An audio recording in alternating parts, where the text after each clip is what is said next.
When Darren pulled out his floor jack, I almost got in the truck and went home. It's such an interesting piece of equipment that did not fit the application. Welcome to Muttering Pines, the show where we fumble our way through the outdoors and try and do stuff with our hands. What? Hello? Welcome back.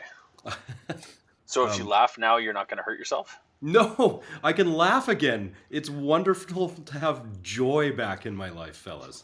Do you have joy back in your life, though? No, I haven't laughed since I saw you last. That's correct. Yeah. Well, it's good to see you. Good to see you guys, too. My son is still up. He's just getting himself ready for bed here. Does he put himself to bed? He can, yeah. He's going to tonight. He's going to go read a book by himself for a little bit. Because, is it like January left you? Is that the thing? Is that what happened? Or? Yes. Yeah. You unemployed bum. Like, I've had enough of this. Yeah, that's exactly it, Matt. She was like, I've had enough of you and you not having a job, so I'm going to leave you in that beautiful house with my son and disappear. Some things just aren't worth sticking around for, Scott. Yeah, that's right. No, January's out at an improv class. Oh yeah, right. Here comes Walter now. Come on in here, bud. Look, it's Matt and Uncle Darren. Hi. Hello. Okay. Hi, Walter. Go read a book for a bit? Okay, what are you going to read? Not sure. War and Peace? You going to read War and Peace? Maybe. Yeah. He struggled with that one a little bit, theme and image and all that. Yeah, it's a little long. Yeah, but he can handle it. At least get 3/4. Book on tape, and he'll be able to get through the big words. That's right. Do you want to show these guys your teeth? Yeah. Walter lost both his front teeth now. Yeah, that's right. Yeah, you've lost 4 teeth, and you got 2 more loose, right? Oh, he said 4. I thought he said my dad's poor. Yeah. No. Also, yeah. Am I poor now, Walter? Do I need a job now? No, because he just got a new job from my mom's job. Yes, I stole his mother's job. No, that's not true. I have a contract with January's company. Oh, nice. Yeah. Yeah. Okay. It's time for you to go to bed there, mister. All right, one hug and one kiss. All right. Yeah, you say good night to these guys. Good night. He doesn't look anything like you, so that's great. No, he doesn't. Yeah, he's got a chance. He's like he's like his mother. He looks just like his mom, and like through and through. I might as well have not been part of the entire thing. Apparently, have you thought that there's a good chance she's not at improv tonight? No, I'm sure I think she just fucking 3D printed that boy in her womb. I don't think there was any insemination or anything. I think one day January was just like, kid. And immaculate child? Yeah, it's just wholly hers. Yeah. Amazing. Well, boys. Cheers. I can't open it again, but enjoy. I got through my first one faster than you. I'm drinking Dirty Hipster today. Oh, that's a good beer right there. It is. What are you drinking, Scotty? I'm drinking nothing. Nothing. I'm drinking nothing tonight. Who makes that? Yeah. If you're wondering what I was doing when you stopped by the other day, day before. You were stopping your basement from flooding because you had poor downspouts? Pretty much, yeah. I was digging in some weeping tile. Yeah. Yeah. I because I'm incredibly smart and very talented, I had a downspout that I redirected so it would water our front flower bed because I thought I was incredibly clever. And it did. And the things in the flower bed, they grew like crazy. And also I watered our whole basement for 2 years and was like, oh God, our foundation's broken. But it was just that I'm stupid. So, so when I saw you out there near the corner of your house with a shovel, I thought, who's stupider than I am? Darren. Yeah. And so there he was. The guy who installed the downspout with like 1-inch screws where shit just gets hung up and plugs and overfills, and then just makes a pool next to my foundation. He's trying to filter water or something with screws? Yeah, he must have been upset with me. So, yeah. So I fixed that, and then it's a low spot anyway, so I dug in some weeping tile. And you know what makes a great base for under the weeping tile if you're trenching it in? Prostitute. Wicks it all away. Evidence and everything. Evidence and all. Oh. Yeah, I so... can give you a segue for that one. Speaking of bones in the ground that eventually turn into something useful, we're talking about fluids tonight. I thought I had some pretty bad stuff set up for this, but yeah, you betcha. Yeah, not too long ago, Matt and I did a full fluid exchange. Oh, there were and some I'm just going to leave exchanged. it there. We've done a fluid exchange. We swapped out the fluids on my quad and did a full, I don't even know what you call it, a flush, I guess. Just a full service on your new to you ATV. So a quad, that's a pretty small vehicle. How many different fluids are at play in a quad? More than you would think there should be. And they're made for people without meat hooks for hands. Right. Like, yeah, I don't know how they do it in the shop. Like, if you've seen a mechanic's hands, they're not, like, they work for a living. They're not tiny. They're not Thumbelina. So I don't know how they do it, but so we swapped out oil. So you had to have oil. Just engine oil, to be specific. Yeah. We swapped out the transmission. Which is it's just transmission fluid, wasn't it? They had some stupid name for it, but what does it consist of? On demand. There's on demand fluid. And then there was... Maybe we should go back and watch it, because I forget the names of all the videos, or all the fluids now. But they all had some stupid name. Yeah, we did record it, and it'll be up on YouTube if you want to watch it. It's 25 minutes, and it's not boring. It's really boring. It's incredibly boring. It put my wife to sleep. It's also that eye-opening to... Like, I didn't mind changing oil on my quad, and I hated changing oil in your quad. And to the point where I almost never want to change the oil on the quad ever again. Well, it was terrible.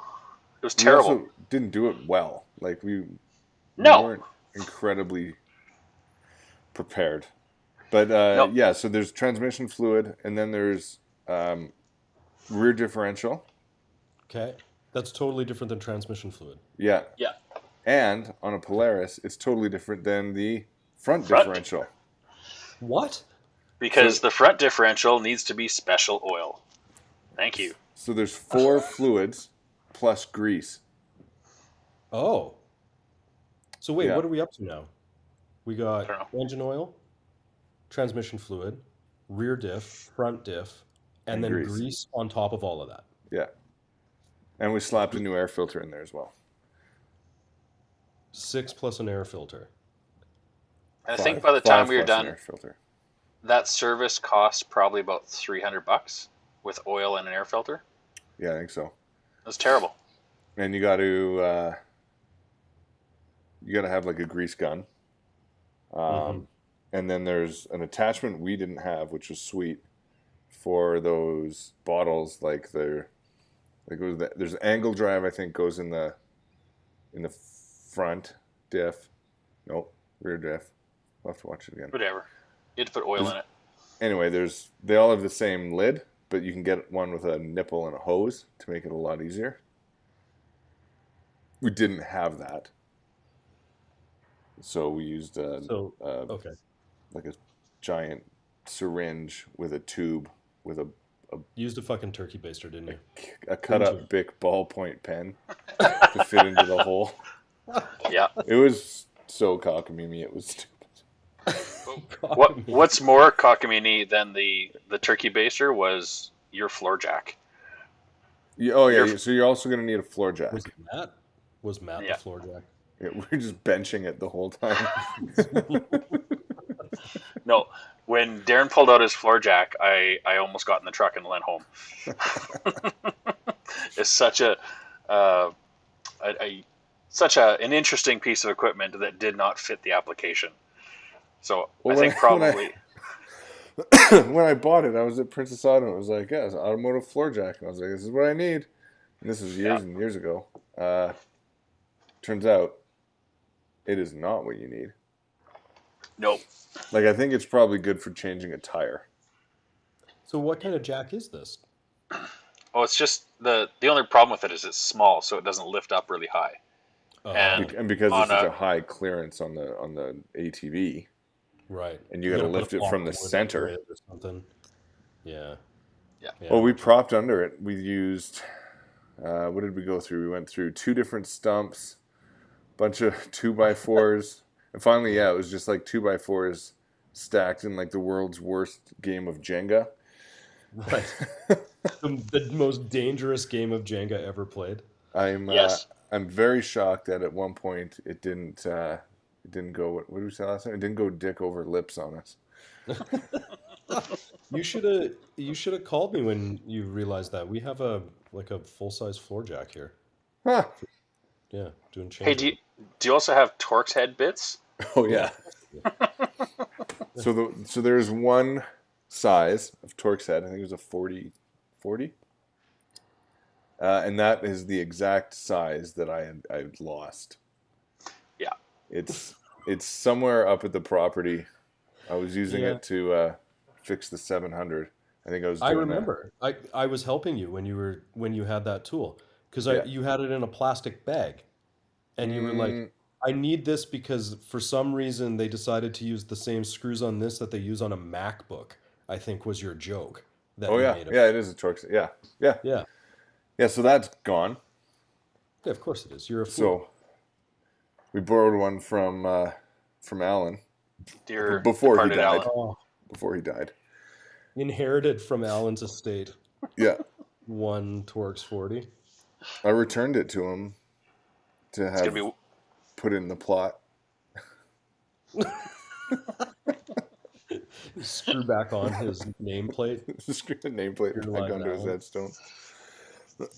And that if you die, you're most certainly, Darren, going to die before Matt and I, because obviously. But wait. when you do, that's how I'm in a high-speed race to the bottom. Why? Yeah, we're going to fasten your plate on with Torx, 4 Torx screws, and they're going to be that one that you lost on your headstone. Here lies Darren Northcott, and then Well, they can't all be the same size. You have to use different size ones because it's awful. 4 different Torx sizes, and then a spelling mistake. Can we have 3 different Torx sizes, and then obviously the 4th bolt didn't make it in, so it'll be missing the 4th bolt. Or use It'll a have the whole flathead. Or it's a raw flathead. Whoever made the flathead screw, I hope he fell on the screwdriver. I hope he did too. That's the guy that when they're like, oh, if I had a time machine, I'd go kill Hitler. Fuck Hitler. Go kill the flathead screw guy. Although, to defend him, how else would you open a can of paint? Good question. Maybe a think pry bar? that's maybe how this all happened? He was like, I need a screw, and all I got is this thing for opening paint cans. And then he invented the flathead screw.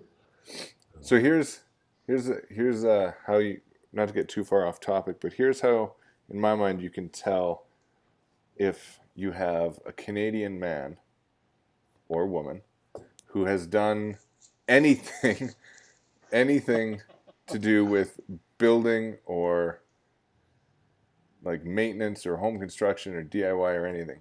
What is the best screw head? Robertson. Hands down. It's Robertson. Of course it's Robertson. Yeah. And Americans have no idea. They have no idea. They're like, what's that? There's only that star thing. They don't even know the name of it. That star thing and a flathead. This is a Canadian thing? Robertson's Canadian, pal. Yeah. If you head down into, if you try to buy tools from the States that are screwdriver sets, a lot of them don't come with Robertsons at all. Come with Torx 40s, don't they? Those. Probably, yeah, but not. Because it looks like a star on the Star Spangled Banner. So they started stripping flatheads. So they put a double star on it called a Phillips, and then they just turned those into double strips. So they added 2 more sets of stars and called that a Torx. And now they can just strip everything and just drill a hole in the center of the bolt. Pretty much. That's what happens. Where they're at. Yeah, you're right. It's For all the nobodies out there who are American, a Robertson is it's a square hole in the end of the screw, and then the bit is obviously square, and there's different sizes, but you can strip a Robertson a lot less frequently than you can strip any other head. This is really blowing my mind. Like, how is Canada not the most powerful nation on earth? Like, we should have. How is nobody else's building materials falling down? Yeah, like, how does anybody have a house that hasn't fallen over without Robertson screws around? These nails. Yeah, nails. Lots of nails. Oh, those poor bastards in those shithole countries.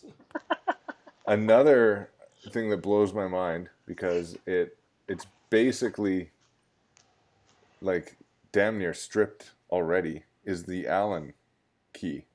Yeah. Fuck Right? Sweden. Like you're one side off of just a round hole with an Allen key. Right. And it blows my mind. But I think and you pointed out actually at one point in the video there, Matt, when we were doing the oil change, it was on the front diff, that you have to, like, it's fairly deep hole in the screw or bolt, and if you don't get the Allen key all the way in there, that thing will strip faster than a girl named Desiree. Impossible. Impossible, can't be done. Which is, like, to me ridiculous, because it's in the worst place. Like, it's not easy to get that Allen bit back there in the first place, let alone even further.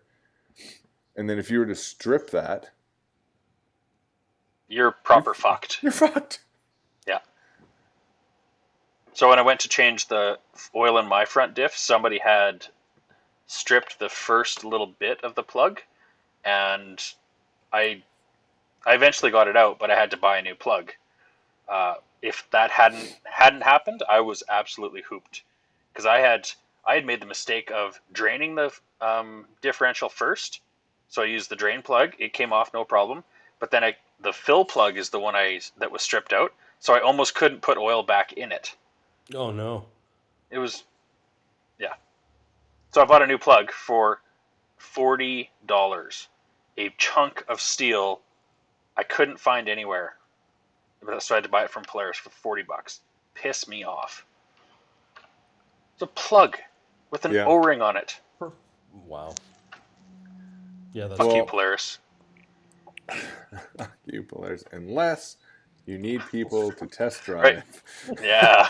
Anything for zero exposure. Truthers, right? No one to know. We're your guys. We got you. Have you guys seen those Polaris electric side-by-sides? Yeah. No. I'd like to try one, because I heard one driving, and you don't hear it at all, which is the cool part. You'd like to try it once because you couldn't get back. Yeah, because you'd run it out of battery. You got to have a monster generator sitting back at camp. Getting back to actually changing the oil in a machine that has an engine and not a battery. One thing that we didn't show in the video is that whoever had done the drain plug on my oil pan before had jammed it in, period. Just jammed it in. Like, it wasn't screwed in properly. So when I undid it, because the oil pan is made from aluminum, like, the threads were stripped. So putting it back in, it just kept spinning and spinning and spinning. So what we had to do before I could get it to Polaris is we wrapped the fuck out of it with plumber's tape. Put it back in, and then I siliconed around it. It was quite the shit show. And you know what? I did the spring trip with it like that. It worked. It worked fine. Yeah. Did not work. And then I took it to Polaris, and they drilled it. Like, you can get kits that you can, and you can drill the hole yourself, and then it's just basically like an expander, just like a sleeve that makes the plug a little bit bigger, and then you can tap the hole and rethread it. But my track record, I wasn't going to try that. So I took it to Polaris, and it cost $130 to get it redone. And I'm like, perfect. Way better. So here's the stupidity in that cost. Where's the value in that? You paid a mechanic to service the bottom side of the oil pan, where if something had gone wrong, you'd have to pull the engine to replace the entire, I'm guessing the entire engine housing. I don't know. Yep. Because there's no oil pan on it. Correct. But like when I went and bought that plug for mine, just a simple stupid plug was $40. But you paid $130 for some dude to do all that work with the liability. Yeah. Yeah, because if I had done it, we would have been pulling the pan, pulling the engine, replacing the pan. Yeah. Because I would have just I probably would have just missed and drilled a hole straight through the pan, not even in the right spot. Because we would have been drunk. Yeah. I'm actually surprised Matt and I weren't. One specific part of it when it's on the Jenga floor jack. Yeah. Otherwise, it just topples. Collapse. Drill through the face. Yeah, I'm surprised, Matt, you and I weren't a lot more intoxicated by the end of that fluid change. It was. So you guys were putting fluids in yourselves and in the vehicle. It was an all-around, drain and fill. Just everything was fluids that day. Fluid day. Yeah. Yeah. But it was extremely frustrating. So we cut it pretty well. Sorry, Scott. We cut it pretty well. But no, you cut it pretty well.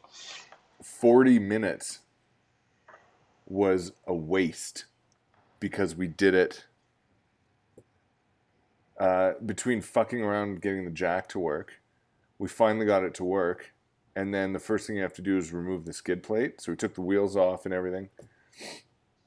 But then we had put the jack on the skid plate. So then we had we put the wheels back on, took the jack down, jacked it back up on, I think we just on the hitch, off the skid plate anyways. Started taking the skid plate off, but since I didn't have the right bit for my ratchet, I had to use the tool from Allen, which is like a foot long, and I couldn't get it in without taking the wheels off. So then we had to pop all the wheels off again, re-jack it, do it, put the wheels back on, jack it back down, and then actually start doing an oil change. Oh my God. Yeah, it was fucked. I'm surprised Matt didn't leave. So how did you determine that it was time to do that serious a fluid changeover? What was was it running poorly, or is it just time, or? For this case, it's because it was new. It was new to you without any service history. Yeah. Bought it off of a guy. So Matt said we should probably just do it all. And it was fortuitous. We did. Yeah, I think the only thing that really didn't need to be changed was the oil, like the actual oil. It looked good. Yeah. But the rear diff was all bunged up with metal, which is normal, but it means it hasn't changed in a long time. Yeah. So the guy that owned it before was just doing the barest minimum maintenance on it. Yeah. He barely did any maintenance on himself. He was a rough-looking fellow. So grizzled, thank you.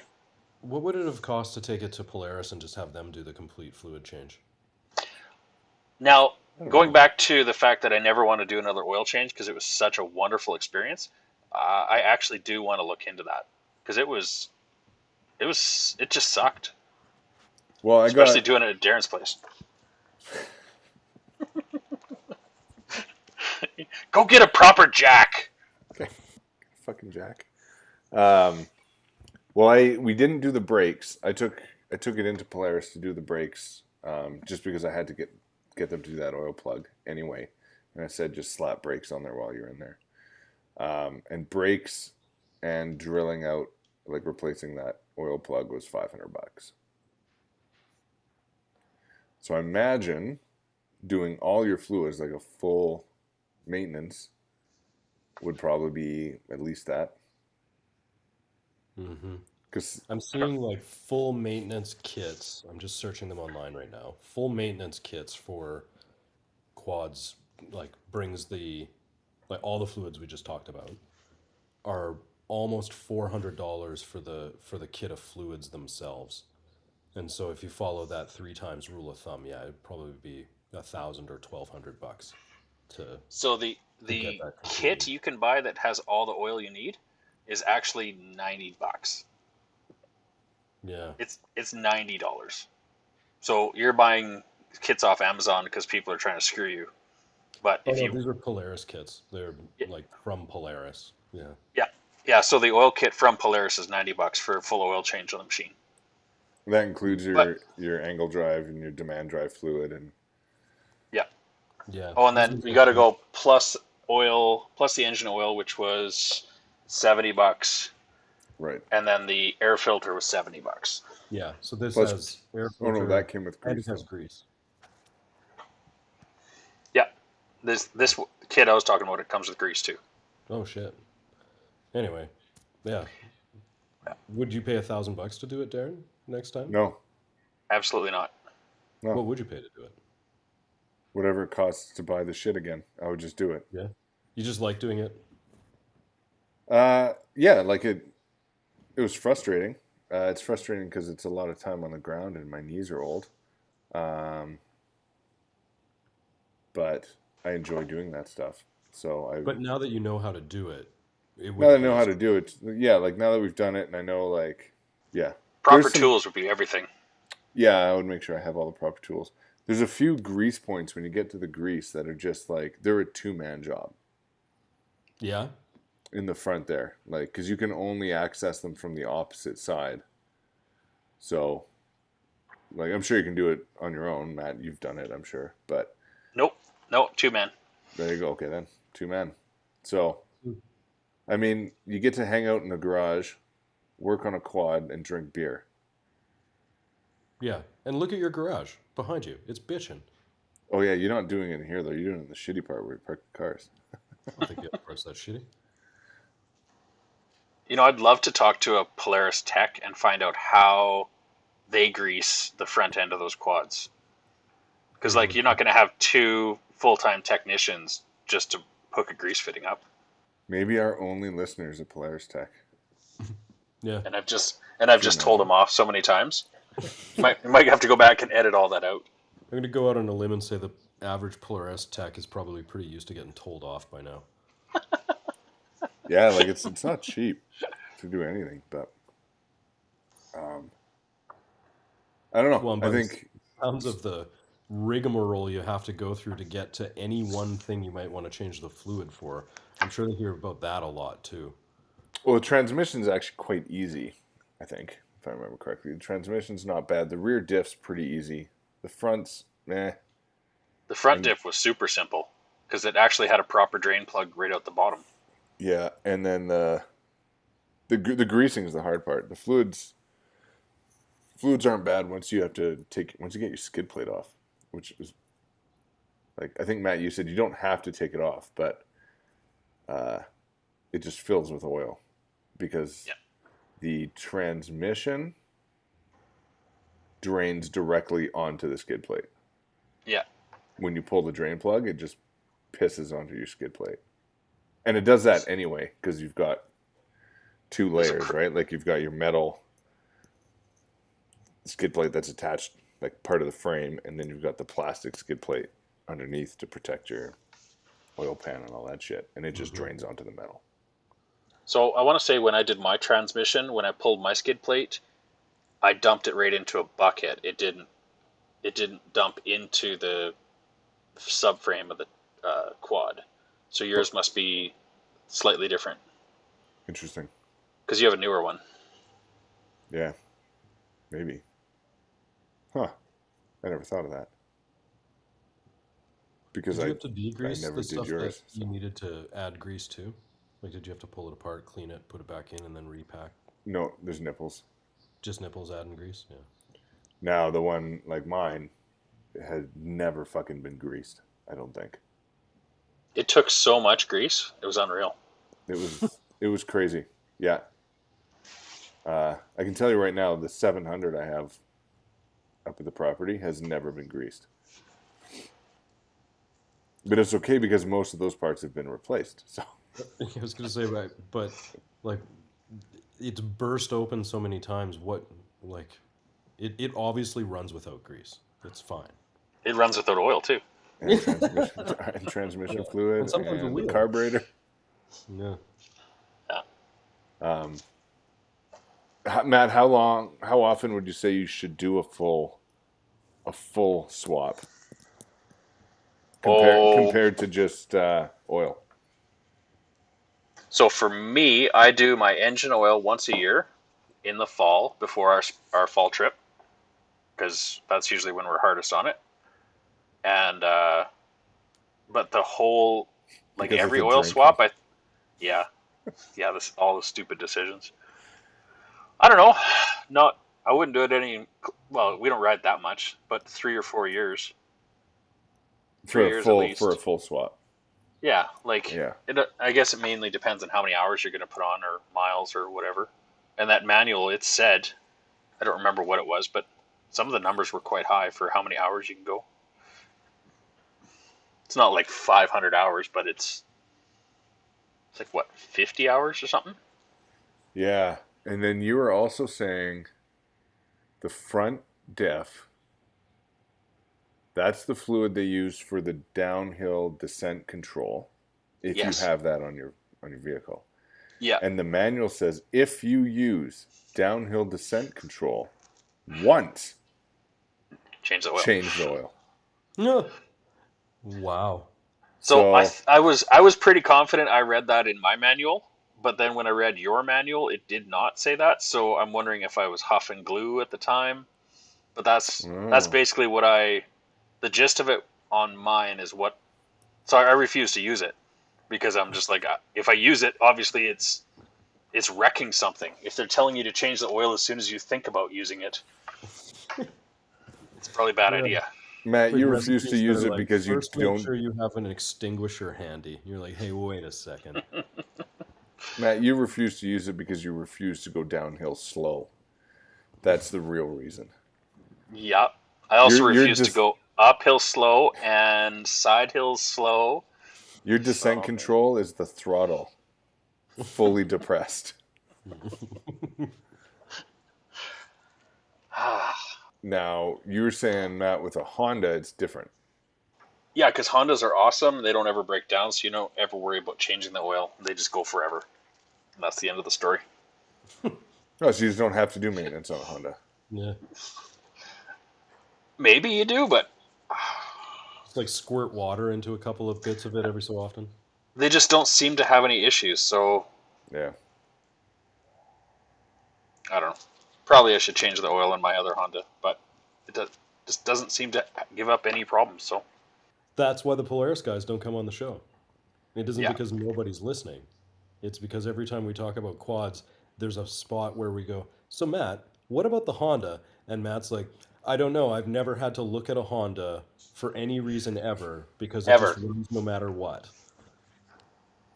True story. And Absolutely true. Here we are with a bunch of Polarises. Yeah. Yeah. Well, can you afford to buy a Honda? I'm gonna break the trend. My goal is to have a Honda by our trip for our spring trip next year. My very own Honda for that trip. That's a pretty good 1-year goal. Yeah, that's it. That's my only goal. That's why my wife left. There's a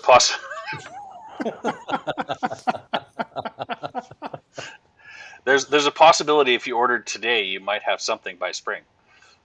Yeah. Yeah. Yeah. With the oil change we did, though, Matt, if you're prepared, it's pretty limited in the amount of tools, though. Like, as much as you have to change a bunch of fluids, you need 2 socket heads, a Torx wrench, 40, and whatever size Allen key bit, and that's about it. Yeah. It's always the IKEA size. All Allen keys are just the IKEA size one. No, this is the big one. This is the big one. And the only ones that ever get used are the IKEA size ones. This one is like this, just like one size up from your IKEA one. Where you're just like, of course it is. Thanks, Polaris. 40 Torx. But like, you don't need a mechanic shop to do. Is my point. You need a standard ratchet set, some Torx heads, and Allen heads, and you can easily do it. Absolutely. And a jack, a floor jack, a real floor jack that goes higher than 18 inches. Yeah. No, higher than 12 inches, because we only have 11 I think yours inch. is only 12. Yeah, because it's 11-inch clearance. So the next time you do that, come get my jack beforehand.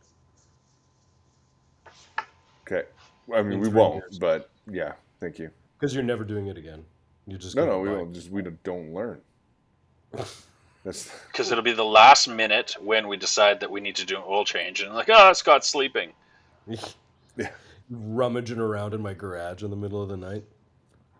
Which is pretty normal for Inglewood, to be frank. We're like, oh, yeah, those guys again.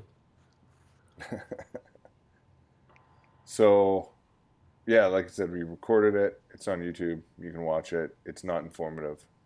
It might be. I mean, like how not to. I think you're too hard on it. Hard on. I think the informative part might be the front greasing. That's about the extent of where you might get something out of it. And that is just 2 dumbasses trying to drop oil. Pretty much. But that's like most of the stuff we do. It's just dumbasses doing fill in the blank. So yeah, we'll link to it at the end of this. And then I guess the only question I have on that is, Matt, what did we learn?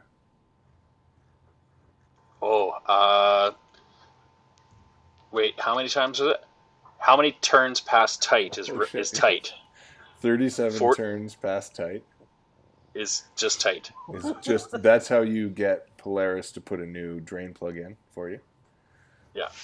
Yeah. And proper floor jacks. And I wasn't there. I didn't learn a fucking thing. Just like you two. Well, no, you've learned it. You've learned how to do it the way we do it. And buy a Honda is what Scott learned. Buy a Honda or just buy a different quad when it's time for fluid change. It's like, well, I guess this quad's done. Yeah. And on that note, I'd say go check it out, or at least change the oil properly in your own machine. Yeah. All right. Have a good night, buddy. Thanks, gentlemen. Mwah. Bye-bye. Hey, nobody. Don't forget to stalk us on YouTube, Instagram, and wherever you listen to your favorite podcasts.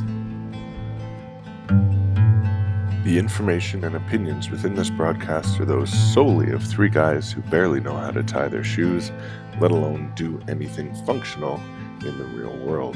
They are not to be taken as advice or as actual instruction on how to do anything we've mentioned ever. That is the end of this disclaimer.